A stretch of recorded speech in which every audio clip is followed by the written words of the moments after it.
Sangaria se no muanetei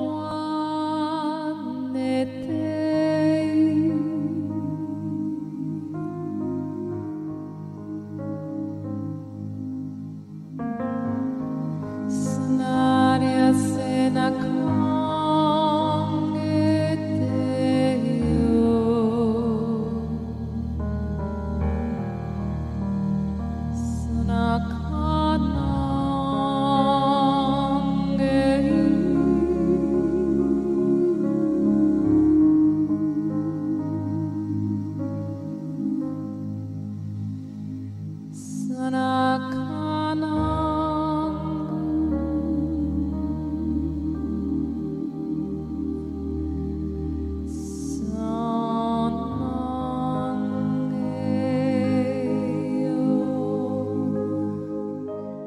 I have the pleasure today to introduce Jasmin Walker. Jasmine is based in Germany, and she's very kindly speaking to us in English today, which is her second language. She does very well in English, but it's a second language. For English people don't realize the struggle that people go through to actually speak English, and I admire you and respect your efforts. Jasmine is a homeopath and specializes in working with animals, homeopathy for animals, and a bit more than a specialist, she's something of an expert. And Jasmine's got an intriguing story for us today, which has direct relationship to what's going on in the environment with all of the fallout from the coronavirus and so on. And it's a story coming from her cat. And so we're going to hear the wisdom of the cat and hear the information that this story actually has for us in terms of how we go forward and make some new and appropriate interactions with what's going on. So, Jasmine, I'll hand over to you and welcome. Thank you very much for being here. And yes, I'm in Germany, and it's incredible what modern technology is able to do to sort of have this direct communication. I think it's marvelous. Thank you for the invitation. I'll try my best to make myself understandable. Yes, I was thinking about what I was going to talk about to break down our situation to a more practical view than we have with all the numbers coming up, the invisible virus, the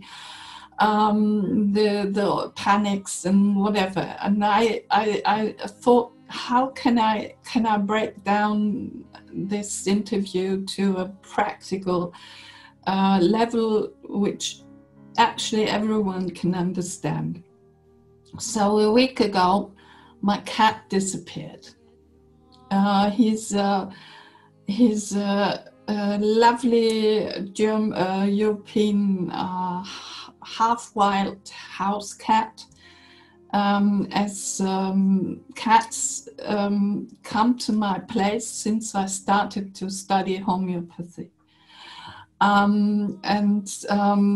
The wild cats came to my place and sat in front of my front door and looked at me and said, "We need something." So I started working with wild cats, and some of them decide to move into my house. And his mother, Silver, his name is Silver, and Silver was born in my house. His mother was found in the field, being a little puppy, let's say 2 weeks old or something, and crying in the field and no mama. So I took her, and she gave birth when she grew up. I tried to neuter her, and she jumped out of the window. And when she came up, when she came home in the evening, I knew exactly we don't have to go to the vet because the question is not of neutering her anymore. So she gave birth to 5 kittens, and I said, well, now we have to neuter you. And again, she was so clever that she somehow got out. So she gave birth to another 4, and then I neutered her, and Silver was one of them. So Silver is actually a cat which doesn't disappear. He's very he is living in my kitchen.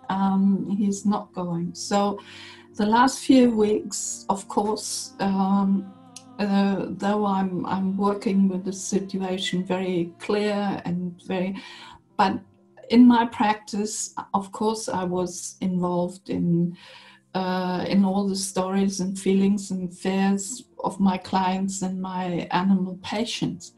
So I must admit, I did look, and I'm always very carefully to look at the signs of my animals. And a few times he jumped on my lap, which he doesn't really often do. And the day he disappeared, I found that he obviously also had some diarrhea. And as a lot of animals have vomiting and diarrhea at the moment coming into the practice, and I experienced that if I look at very, very clearly to the cat's situation, then often those remedies which internationally are being discussed in homeopathy to help through this virus period do apply to these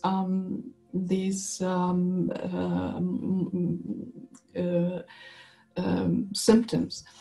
So I got very nervous when I realized that he had diarrhea, which I had overseen. So the cat is very modest. He's very noble. He's very sort of a long-legged, very elegant movements, so I was really worried. So I said, okay, it's spring.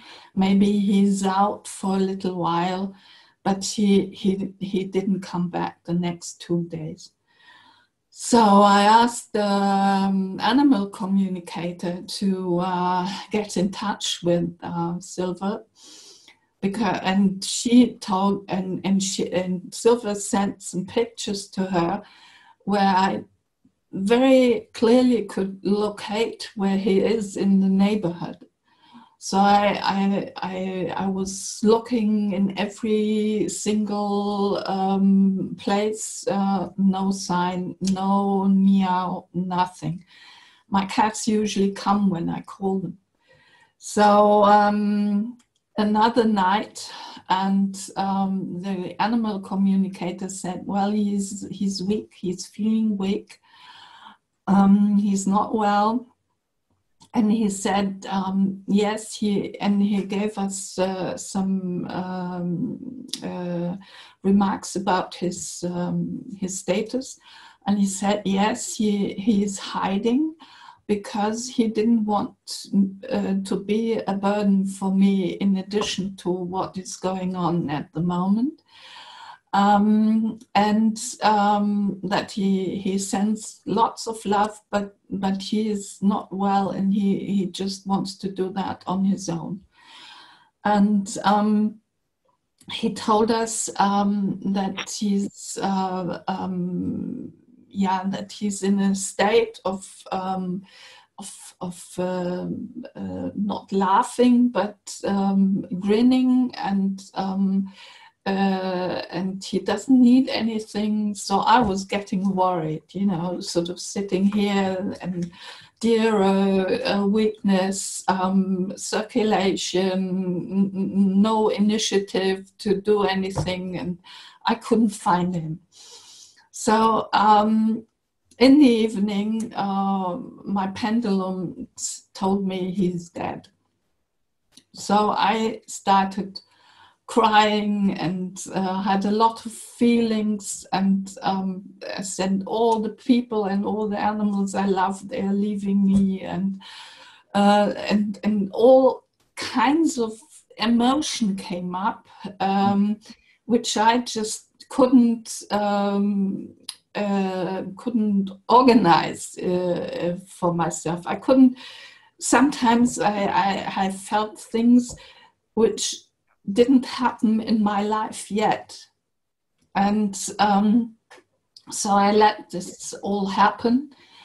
And in the morning I suddenly got up and I said, these are emotions which belong to my field, but they are from other lives. They come from my grandmother, from my great-grandmother, and they don't belong to me.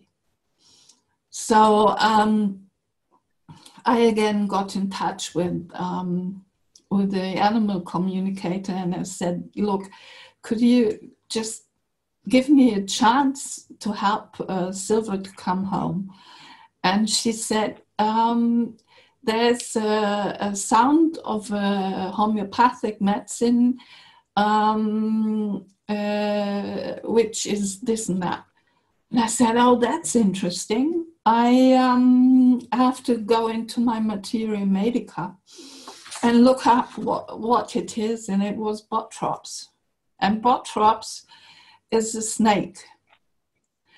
And what I explained in my first interview with Marianne in the German platform is that I feel that this virus situation has driven us all into our reptile brain part. Sure. Yeah? Sort of the situation to deal with something that is we are not really controlling anymore. And if we go back and look at the reptile brain part, then this brain part is responsible for our autonomous body systems, regulating blood pressure, our stomach, and prepare us for either to freeze, to fight, or to what is it? Freeze, fight, or to flight or feigns. Yeah, they talk about freeze, escape. Freeze, fight, or escape. Yeah, these are sort of the three patterns I can sense at the moment of most people. Yeah, they either freeze, fight, or escape, whatever. So I said, well, this is interesting. And then I continued looking up the symptoms. And this, in Germany, they now have this mask duty to go to shops and things like that. And the time when Silver disappeared, this was coming out. So the next symptom I found in the materia medica is botrops is wearing masks and is hiding. So I got back to my animal communicator and I said, we have to do a three communication. I'll ask the questions, you translate them, and translate back what Silver's reaction is. So I asked her and I said, do you feel paralyzed? And he said, yes. And I said, do you feel paralyzed on a body level? Can you move? And he said, yes, he can move, but he is paralyzed to draw some conclusions, or to even make up his mind to come home. And it was day 4 or 5 by now. So and my animal communicator, she said, you know, I know that you're very try to be very perfect in your homeopathic remedy stuff and things, but why don't you sit down and just use your ability, because I do distant healing in energetic parts. And she said, why don't you just sit down and just and apply botrops to your cat? I said, yeah, should I do that? I said, well, I'm going out of my, and I said, yes, if this is going to help my cat, I'm going to do that. So I sat down and I concentrated on botrops, asked the spirit of botrops if it would kindly be of our service and could help Silver to get out of his whatever. So I sat down here and I said to myself, oh my God, is this really going to work? And then I suddenly had the feeling I have to get out and go to the place which I have been searching for Silver several times. And I have to do that now. And at that time, it was 0:30 in the middle of the night. Okay. And so I got out and I was walking around the barn, and suddenly Silver was crying. He was responding to my calls, and but I couldn't get into the barn. So and the responding of the call was that after we opened this with the help of botrops, that I couldn't leave him until the next morning, because he presumably would have swapped back. Well, I just had the feeling, and the inner voice said, I have to get him out of this barn. So I woke up the farmer. He's a nice man, very simple.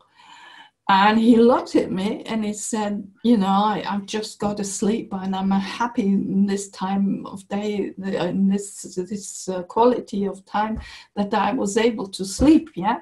And now you want me to get up because the cat is sitting in the barn. And I said, yes, and it's urgent. So he looked at me and said, now this woman is completely out of any whatever, yeah? Yep. So I insisted, and I said, yes, please do so. So he got up and opened the barn, and he said, there's no cat around here.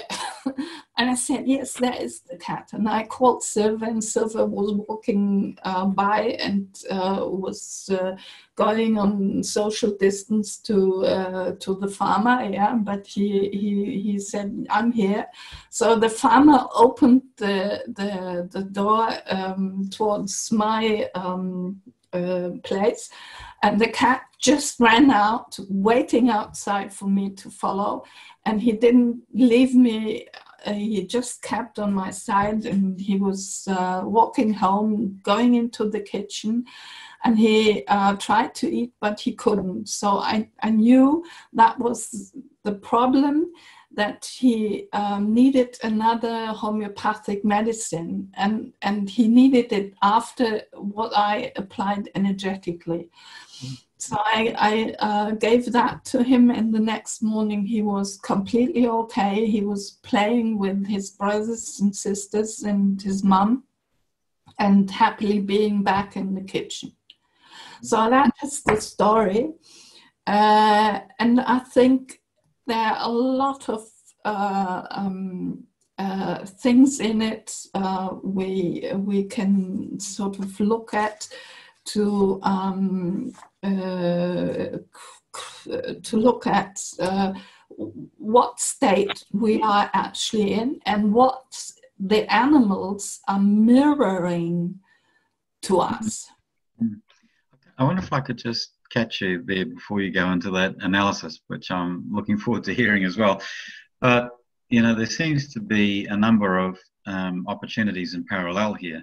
One of them is to explore, as you say, the way in which the animals are mirroring our own experience. But another one is to actually explore the way in which the animals are actually responding to what I consider to be psychic noise. So, you know, there appears to be two avenues to look at here in this lesson. You know, the lesson of silver is the way in which they are literally just responding or mirroring ourselves as humans, and the way in which they, as sovereign beings, are responding to a human noise. It's a human psychic noise. So I just wonder whether you can, you know, as you go into your story there, just have a look at those two parallels, because I think the lesson of silver is incredibly powerful in both of those areas.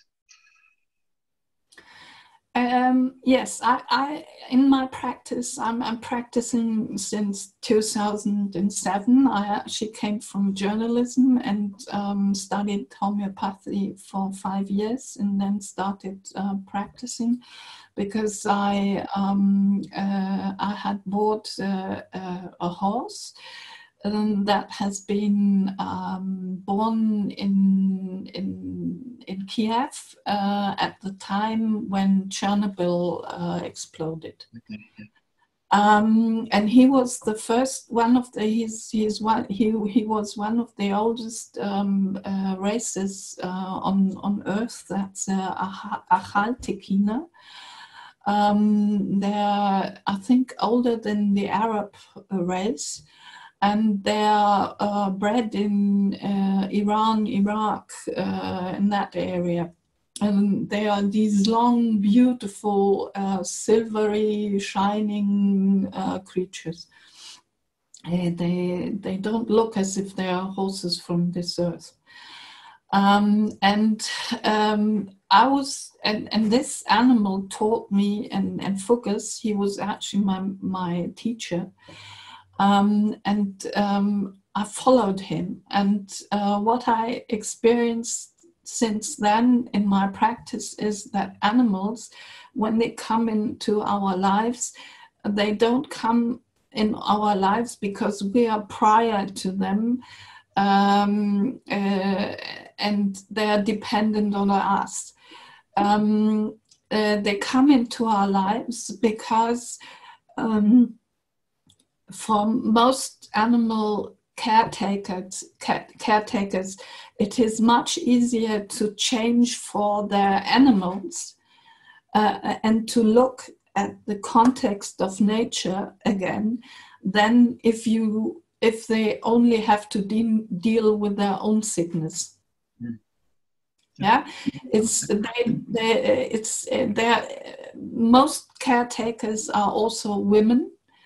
And it seems as if it is easier to care for the animal and then to accept to be led by them than when you are only confronted with your own sickness, let's say cancer or whatever, yeah, because there seems to be a little distance between, and you feel good for doing something for somebody. But actually, my experience is that the animals are the most important teachers we have at the moment. Yeah, that's and the second thing I think Silver has shown us is that we have to look, or that it maybe is a way to find a solution if we look at the virus from a different point of view. That way, when in 1953, what do you call these little little birds, tortoise, well, it's a European bird that's very small and very beautiful, and is eating worms. So it's eating carnivore, and they first discovered in England that this bird is picking through the aluminium top of the milk bottle, which was new after the war. They used aluminium to cover the milk bottles, and soon after they discovered that the British birds were picking into this milk bottle. They discovered the same thing in Belgium. And what do you call them in English? Those scientists who cover the behavior ethology. Yes. Behavioral scientists, but yeah. Anyway, carry on. You get it. Okay.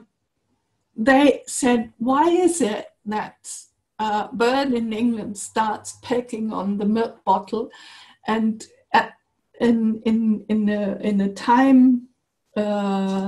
In the same time, the birds in Belgium start picking, and they found, and it was especially later than until now, Rupert Sheldrake, who's been working on these field theories. And who has done some scientific work on the telepathic communication animals have. Yeah, for example, one of my cats, while I was studying homeopathy, and I had to travel 5 hours to get to the place where I traveled, near Munich. And the girl who was looking after my animals, she said, you know, I always know when you are leaving Munich, because your cat then sits on a special stone and he's not moving from there until you're at home. And my journey took about 3 hours. To drive home again, and these 3 hours he sat there and was waiting, and that's what Sheldrake has looked at from a scientific point, and he said, yes, we're creating fields, we're creating with our thoughts, with the way we deal things, we're creating energetic fields. And they are borderless. Yeah, you can close the borders in Europe. Still, the fields are borderless. They don't have passports either. And they don't have chips either. Yeah, and while I was asking myself, what is this virus? The linear school medicine can explain to us, yes, the virus goes into the cell and it's blocking the mitochondrion and whatever it's doing in there. We know that, but we don't. The linear science can't explain to us the intelligence of this virus.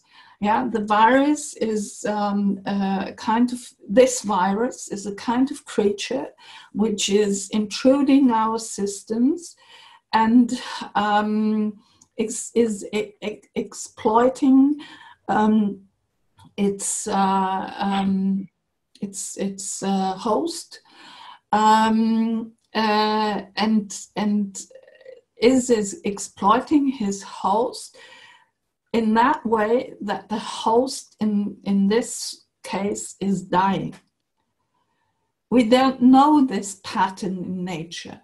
We know a few creatures like snakes or some insects which täuschen. What's täuschen? Use strategy to infiltrate the system, but as soon as they don't in the end kill more than they need to survive for themselves. Yeah, it's not an endless killing or an endless intruding. So that's a behavior we only know from human beings. Yeah. So so it's about time to look at the intelligence of this virus and who actually has created this intelligence and this field. And if we look at that from that point of view, then it's about time that we come back to us and first of all look at all the emotional garbage which we collected over the last 2000 or whatever years, and where we stored that, and to release it. And there are some energetic scientists who have measured the frequencies of the virus. And they found that this virus, this COVID-19 virus, is in a very low frequency. And it's not able to attack, and it's not able to survive in a higher frequency. So it's only, they concluded and said, it's only possible that this virus is attacking systems which are in a very deep frequency. Very low, not deep, very low frequency. I understand what you mean, yeah. So one of the solutions could be the answer to the question, how can we raise our frequencies? Yeah?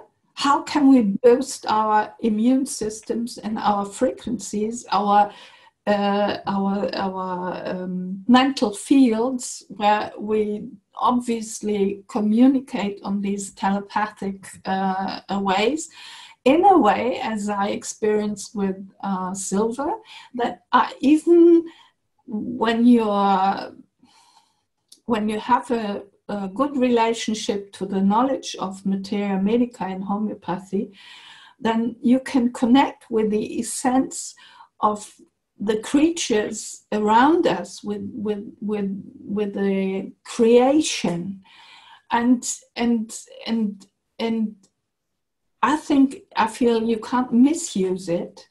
But if you use it in a creative and positive way, you can give these informations, or you can pass on these informations for healing.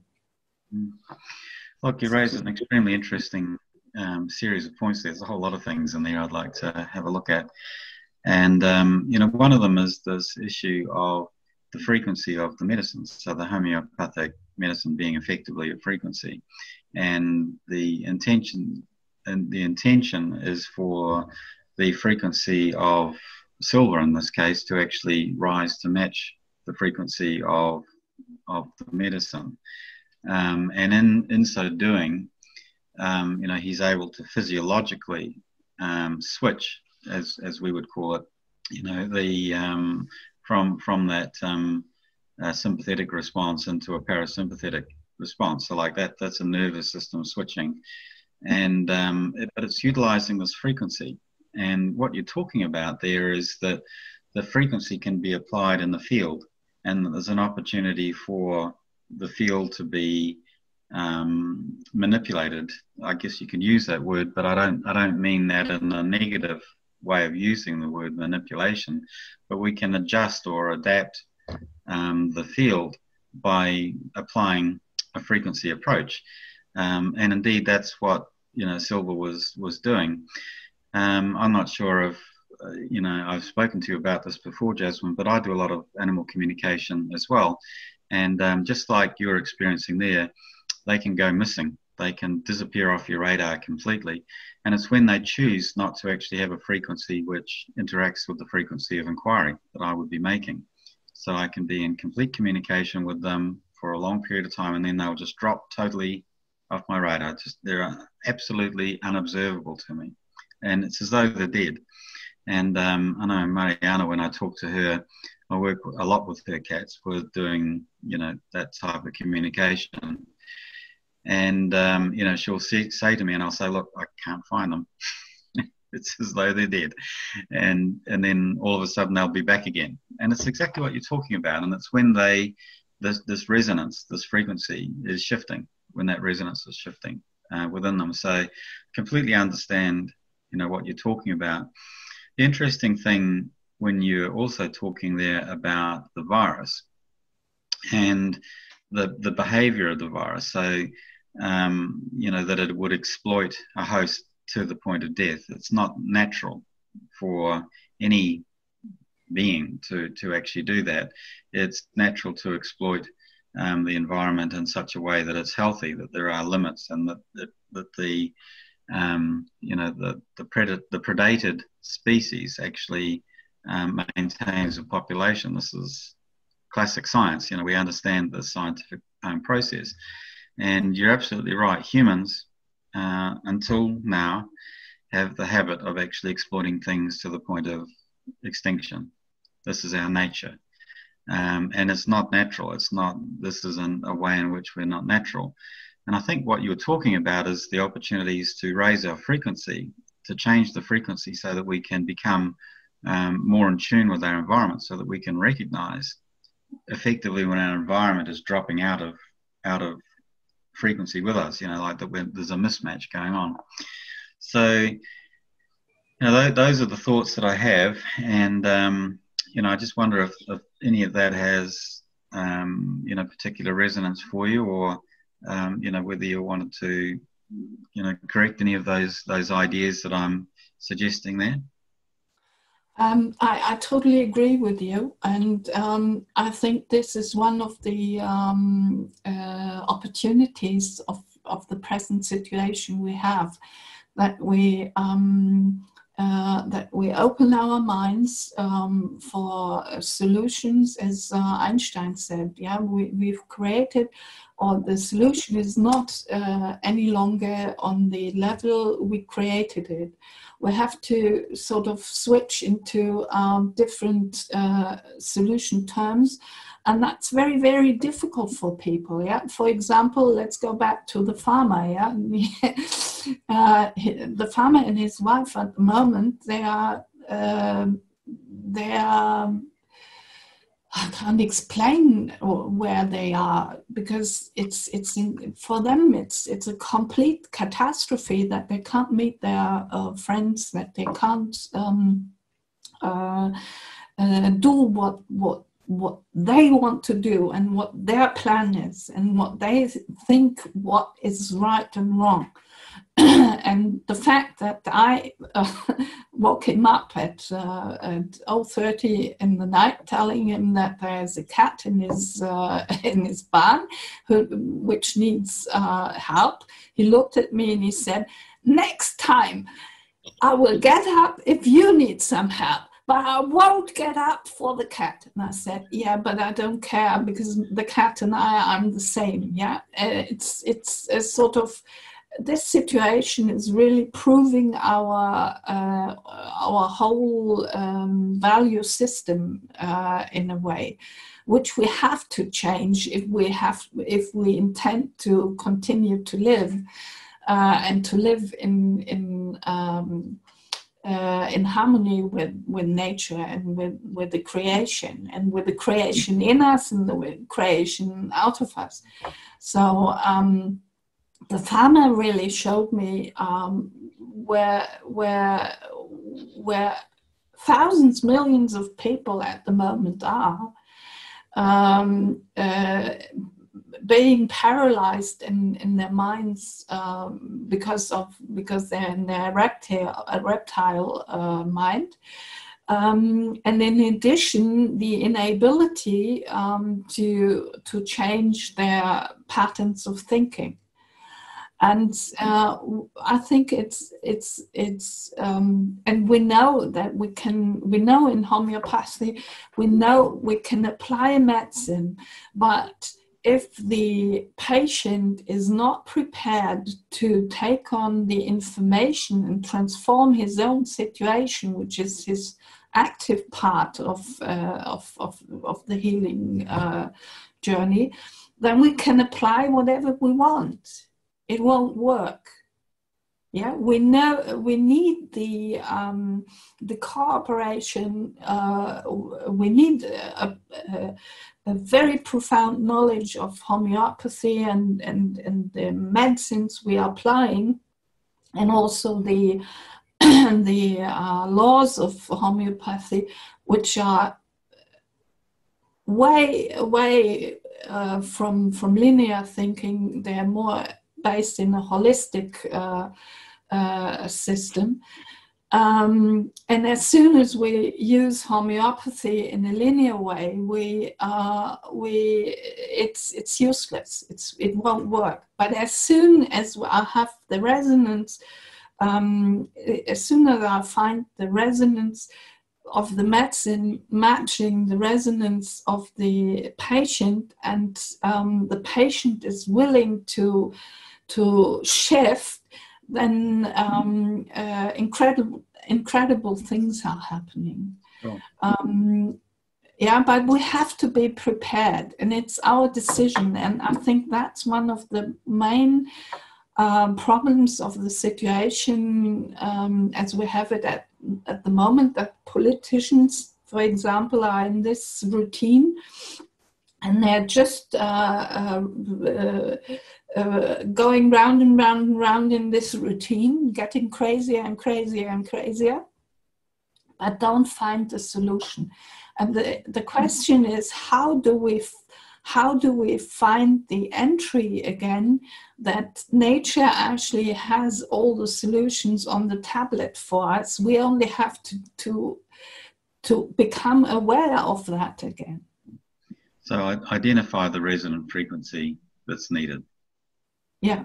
But you can't tell the people you have to raise your frequency now. Yeah. It's even I'm working with frequencies as a reconnective healing practitioner, which I learned in 2013 until 2015. And what I learned is I can't misuse these, which I didn't try to, but I'm very sure you can't misuse these for manipulation, these frequencies. And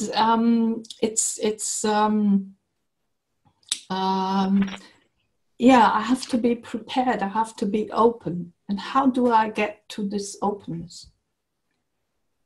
Yeah, not many people have cats, or let's say, which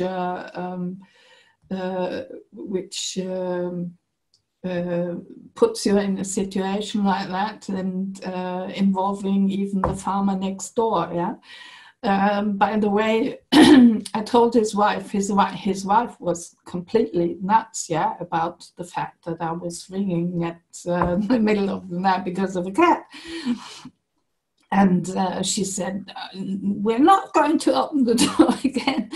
And the farmer this morning, he actually did something with my misthaufen. What do you call it? Misthaufen. It's where you put the when you make the stables fresh and you put the stuff out and you dump it. Yeah, and he helped me today to without me saying anything. He did it from himself. So actually, something must have gone sucked down something, because I said yes. I'm going to challenge you. If I have the feeling that it is necessary to wake you up, I'm not waking you up because I want to wake you up and make some fun of you, yeah? But in this situation, I will wake you up because it was urgent. And I just don't care then. Yes, of course, if it hadn't been possible or something, but it was possible for him to get up and to go back to sleep as well, yeah? So there was not such a great thing I actually asked, yeah? Okay, I would be going nuts if somebody was ringing my bell every night just to make fun of me, yeah? But that was not the case. Fair enough. Jasmine, when we look at organisms, so living organisms, we would consider that a virus was actually too simple to be satisfying most of the criteria of a living organism.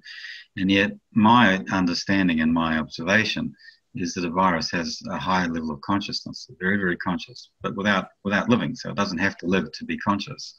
And if we're thinking about any, like your whole position around silver is that silver's life matters. Silver's life is important. And this gets applied all the way down to the point where microbes are important. They have rights, and they have, these sorts of needs to be recognized. Their needs should be recognized.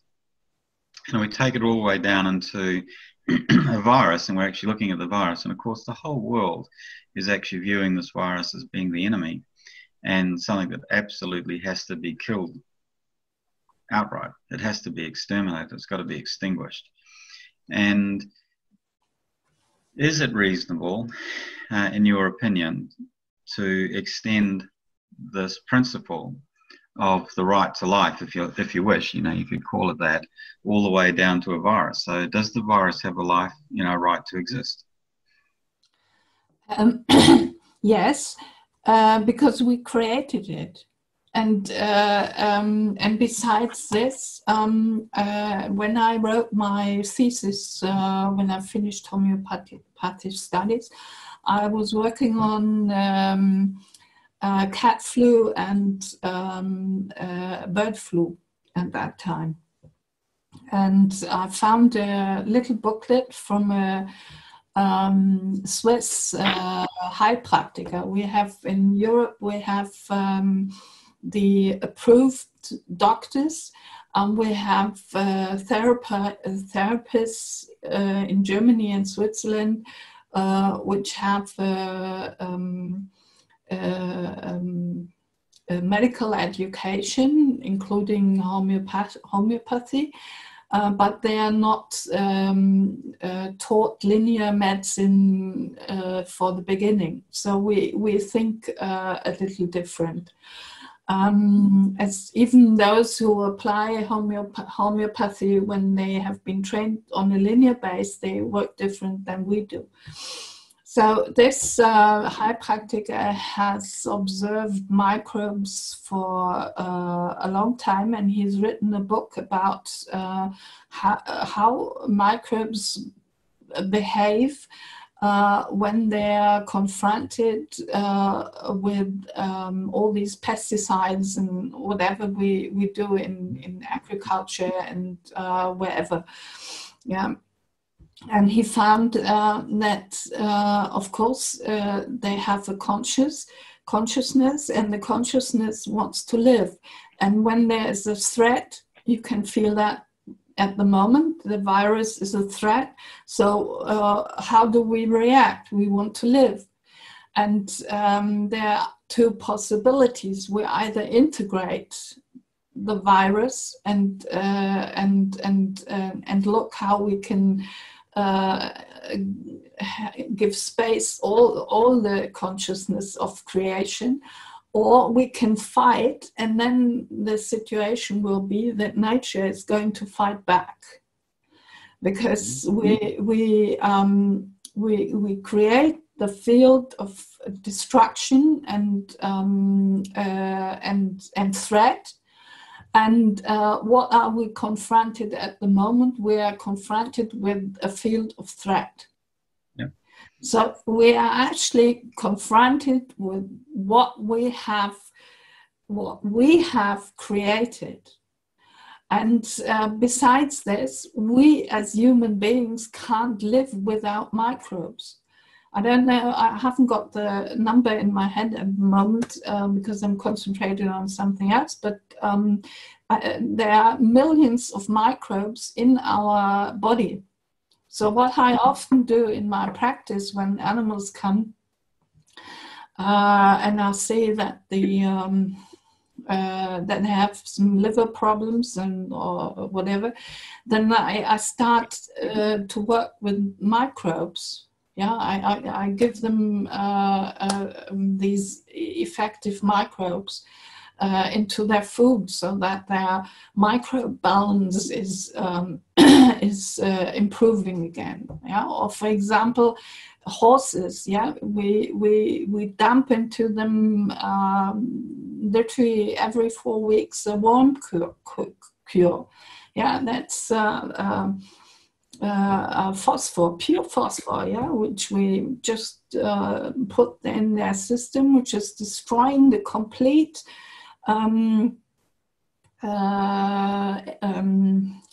fluid, the complete, what do you call it, the complete microsystem in the digestive system. Yeah, we can't digest without microbes. Yeah, we have these positive symbionts and the negative symbionts, and we need the negative symbionts to survive. And that's the same outside. If you take some soil, then the soil is fertile. The more bacteria and the more microorganisms are in it. So we can't go there and make it as Trump said these days, inject this liquid, what do you call it, disinfection liquid. Yeah, no, we can't inject disinfection liquid, because we're destroying ourselves. We are destroying our system. Our system consists of the communication and balance of all the creatures involved. Yep, and I certainly agree with you, and that's my experience as well.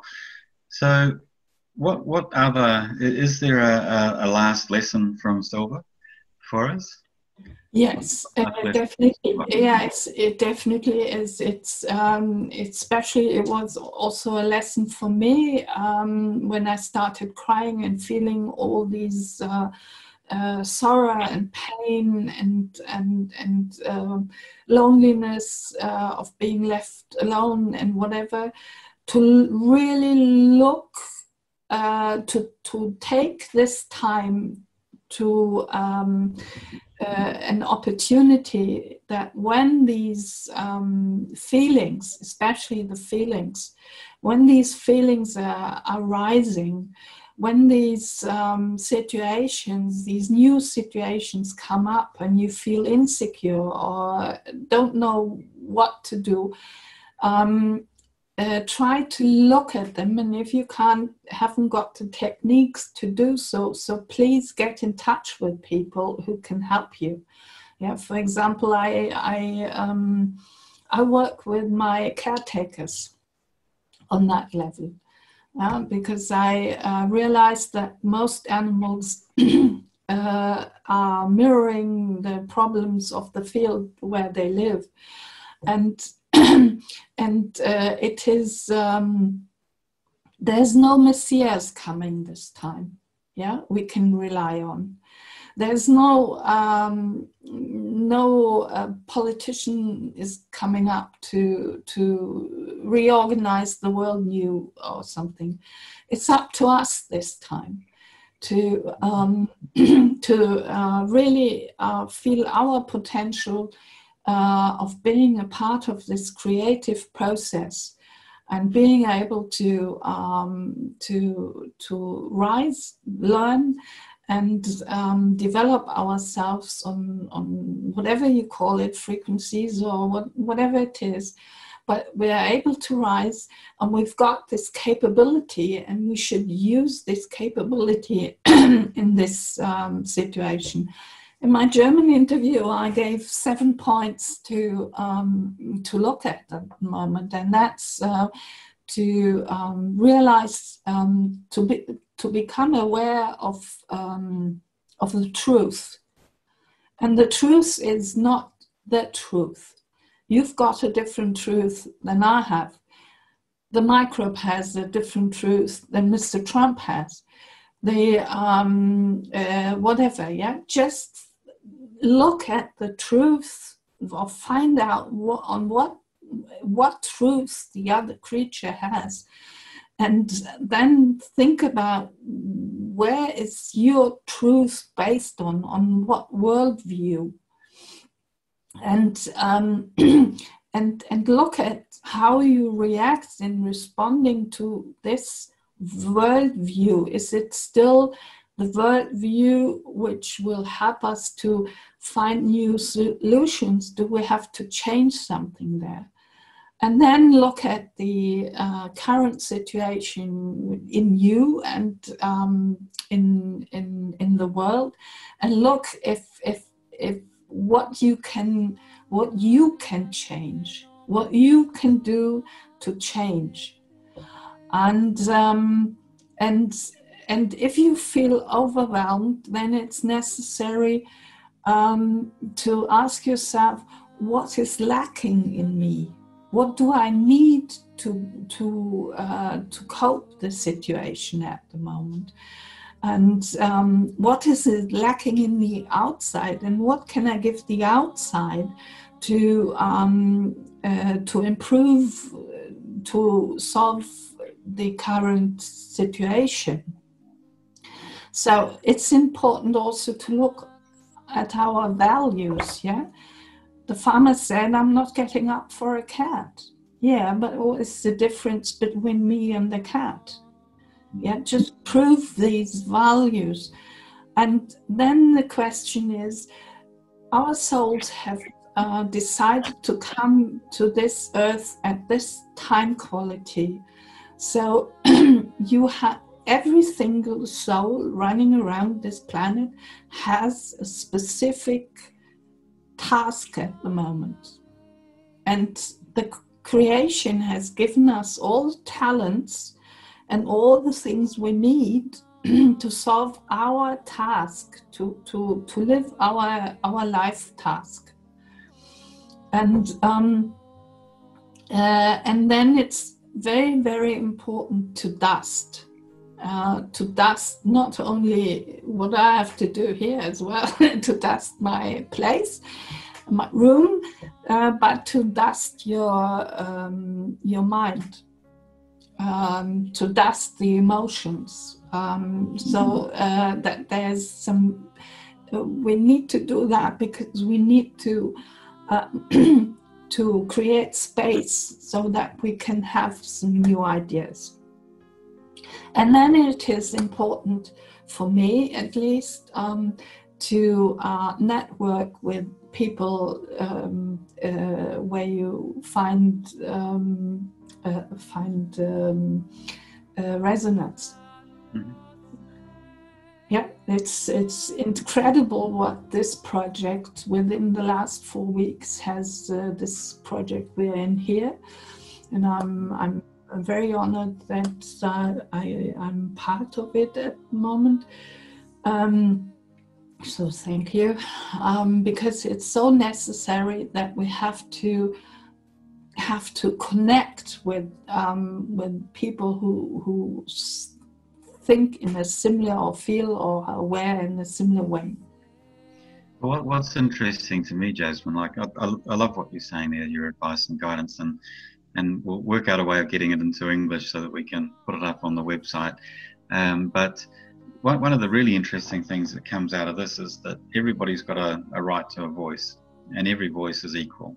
And so what you're talking about, the cat, whether it was a cat or you that was in trouble in the barn, it's an equality of the voice. It's a value of the voice.